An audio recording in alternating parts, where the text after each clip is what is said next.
Ok, alors déjà, bienvenue à toi pour cette nouvelle vidéo. Aujourd'hui, on va partir sur un retour d'expérience.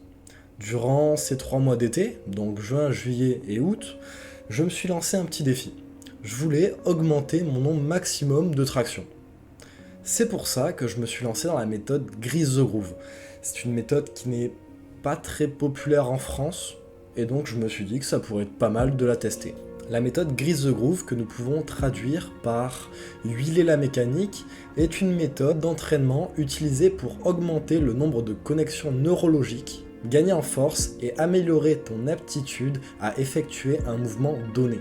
Elle consiste à effectuer beaucoup de séries, mais avec peu de répétitions, pour ne jamais aller à l'échec musculaire tout le long de ta journée.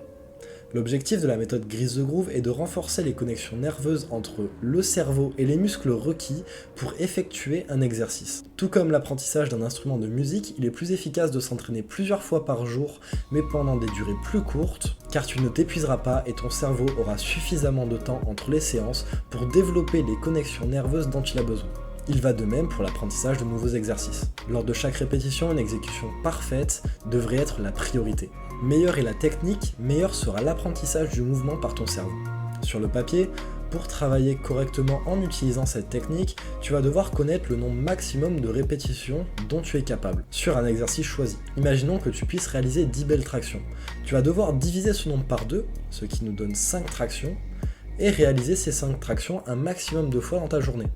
Mais attention, il va falloir que tu laisses un large temps de pause entre les séries. C'est pour ça que, personnellement, j'ai pris un temps de repos de 2 heures.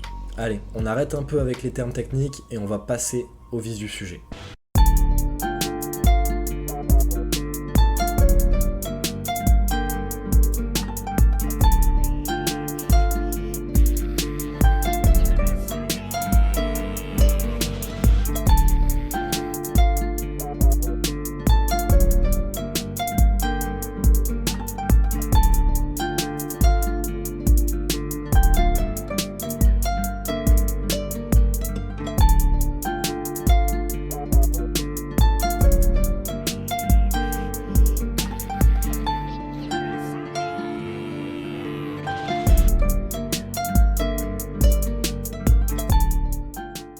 Comme tu as pu le voir, au début juillet, je pouvais réaliser 17 belles tractions en galérant bien à partir de la 10e.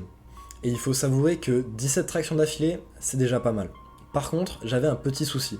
Je pesais 78 kg et je ne comptais pas perdre de poids pendant mon été, au contraire, je voulais en prendre. Et bizarrement, pour faire des tractions, peser lourd, ça n'aide pas forcément. C'est pour ça qu'après avoir fait mon max traction, je me suis fixé l'objectif de faire 8 tractions toutes les 2 heures, et ça pendant tout le mois de juin. À la fin du mois de juin, je n'avais plus accès à une barre de traction tout au long de ma journée. Donc soit je faisais mes tractions sur une branche d'arbre, ou alors je me mettais tout simplement sous une table et je faisais des tractions australiennes à l'horizontale. Et sans même avoir fini mon premier mois en utilisant la méthode Grease the Groove, je ressentais déjà des changements au niveau de mon physique. Déjà, je sais pas pourquoi, mais j'avais l'impression d'être beaucoup plus volumineux au niveau du dos, et j'avais beaucoup plus de facilité à faire mes tractions.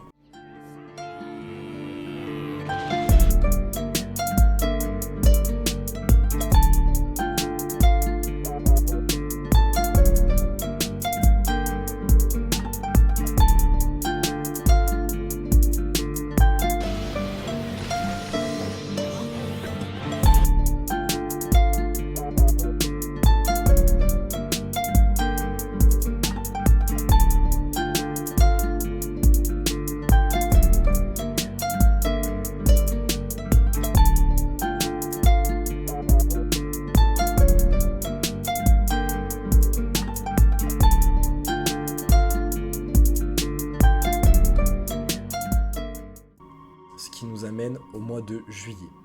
Pour ce début de mois de juillet, mon nombre de tractions est passé de 17 à 19. Tu me diras que c'est déjà une très bonne progression en vue de la forme de mes tractions, mais ce n'est que le début. Attends la suite. Pour ce mois, mon poids n'avait pas changé, je pesais toujours 78 kg. Mais lors du mois de juillet, je me suis beaucoup renseigné sur la méthode Grease the Groove. Et j'ai lu qu'avec un max traction supérieur à 15 répétitions, la méthode avait peu d'effet, et je m'en suis d'ailleurs aperçu avec mon max traction du début juillet. C'est pour ça que je décide de combiner la méthode Grease the Groove avec des tractions lestées. J'ai donc commencé à faire 5 tractions toutes les 2 heures avec 10 kg en plus sur le dos.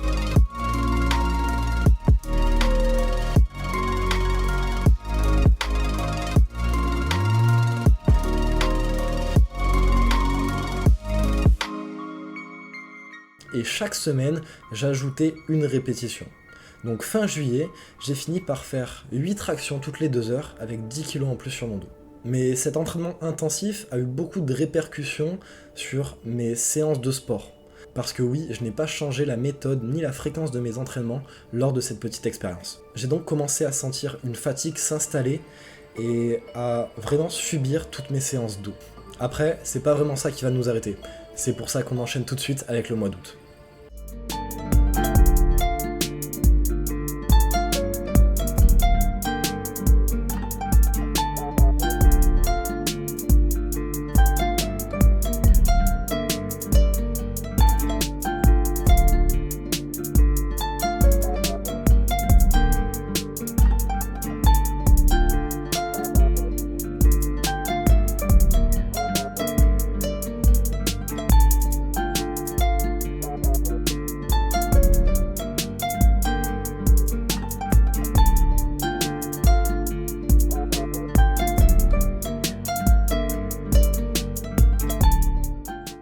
Déjà, grosse différence.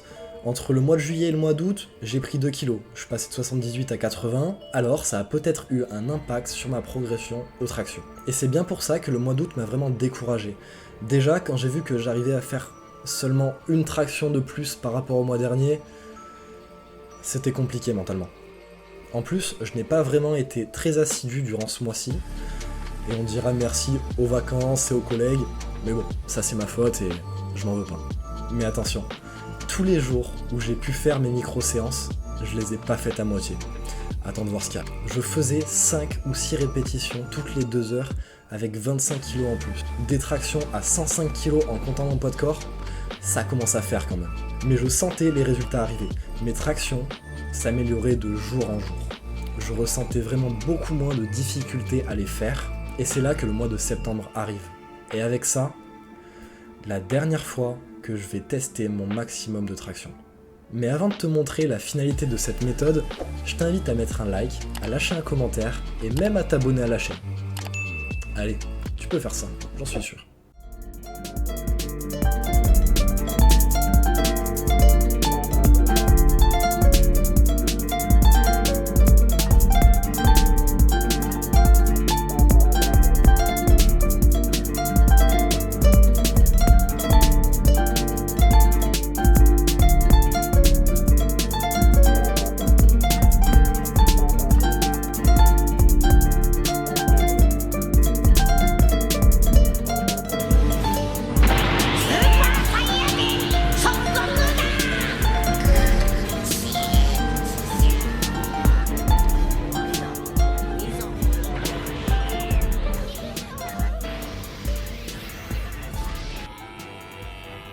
En septembre, toujours 80 kg, mais cette fois un max traction à 25. Honnêtement, après avoir lâché la barre, j'en suis pas revenu. C'est juste fou. Quand j'ai commencé la méthode, je ne m'attendais pas du tout à arriver à un nombre aussi élevé. Surtout avec l'évolution que j'ai pu suivre tout au long de ces 3 mois. Alors si tu as envie de faire plus de traction, je te conseille vraiment cette méthode.